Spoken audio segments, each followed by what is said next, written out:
Hi, I am Linda. In this video, I shall explore degenerative disc disease, the understanding of the disease, its causes and risk factors. Also, I shall touch on the 4 stages of degeneration of your spine, and which foods to eat. When you develop degenerative disc disease or DDD, you may have pain, which is a sensation that we all come across from time to time in our lives. It is a warning sign and a protector. Degenerative disc disease is a condition that affects millions of people worldwide. First, I shall give a short explanation of what is intervertebral discs. They are a vital part of your spine. They act as a cushion that goes between the bones, which are called the vertebrae, and they allow the flexibility of when you move around. As you age, the discs become corrupt, or it can be due to repetitive stress, or if you have had an injury to your back. Despite the name, this disease is not actually a disease, but a condition that is a natural wearing of the spinal discs. The anatomy of the spine and discs is that it is made from bones, joints, muscles, and nerves, put all together, and they all provide your body with support and movement. Your spine has 3 parts to it that help you move.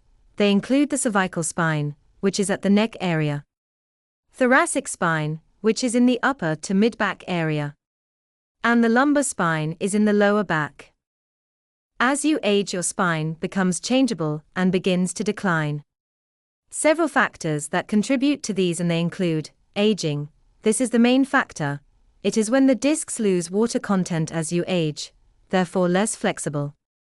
Number 2 is genetics. If a family member has developed this terrible disease, you may have an increased risk. Number 3 is if you have had an injury or trauma. This could speed up the degeneration if you have had a fall on your back or repetitive stress. Number 4 is if you are obese or overweight. This can lead to putting more pressure and strain on your already unhealthy spine, which can cause the wearing of the discs. Number 5 is a sedentary lifestyle. This is if you do not do any activities. This leads to weakening muscles that support the spine, which raises the risk of disc problems. And the last one is if you smoke. This reduces the flow of blood to the discs, which obstructs the repair and maintenance. When you develop degenerative disc disease, the symptoms could vary, depending on if the condition is severe in the affected discs. But the common symptoms could include: Number 1, you may have chronic back or neck pain. It can be persistent pain, ranging from mild to severe. Number 2, pain radiating to your arms or legs. If you get this, it means that you have pressure on nearby nerves that causes pain, numbness, or tingling which spreads to the arms or legs. Number 3 could be stiffness and reduced mobility. Stiffness in the back or neck can cause reduced mobility, making everyday tasks difficult. And number 4 is if you bend, lift boxes, or twist, you may worsen the pain.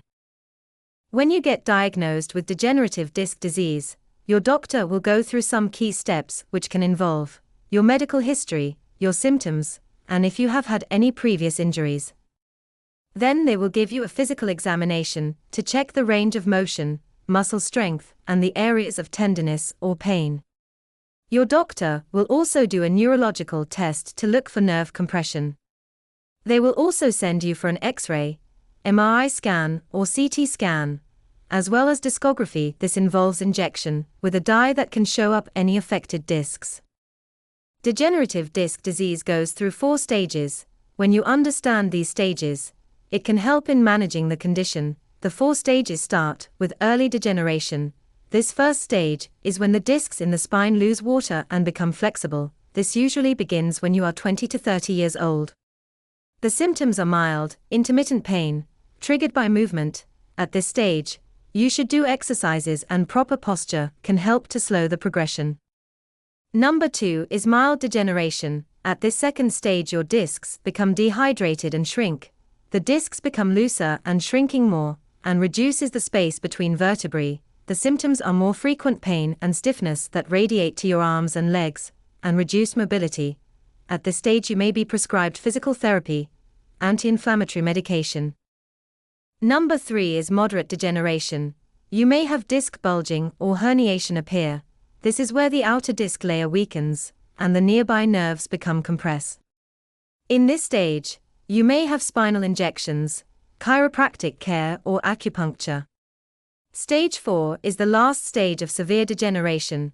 This is the severe stage when your discs may collapse, causing loss of height between the vertebrae, and the spinal alignment will be changed. If you have degenerative disc disease or any other inflammatory illnesses, you may find this section may help your symptoms by reducing inflammation and pain. The diet includes the following: anti-inflammatory foods. When you have inflammation and pain, these anti-inflammatory foods reduce and alleviate the symptoms. The foods include fruit and vegetables, which are full of antioxidants and reduce stress and inflammation. They include berries, leafy greens, broccoli, and Brussels sprouts. Omega-3 fatty acids are also helpful. They are found in fatty fish, such as salmon, mackerel, sardines. It is also found in flax seeds and walnuts.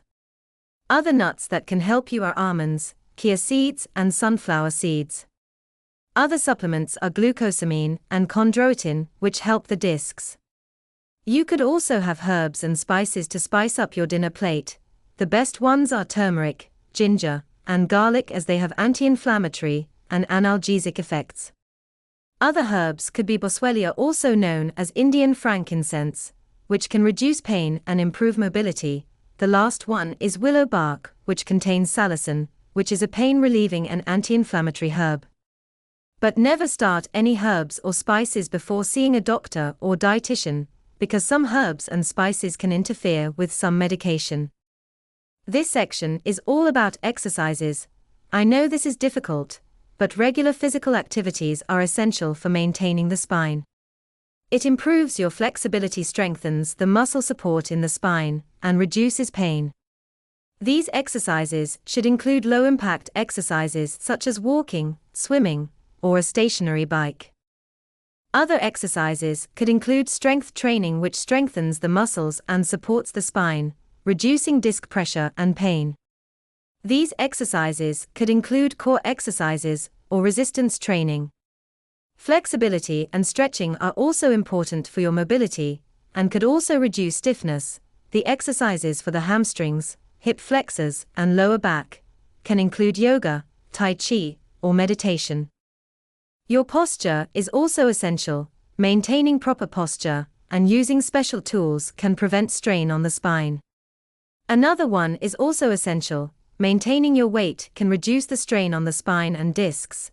This can include a healthy diet, focusing on the size of the portion, doing regular exercises, including aerobic and strength exercises, and paying attention to hunger and fullness cues to avoid overeating. Alternative therapy can help the symptoms and improve your spine health.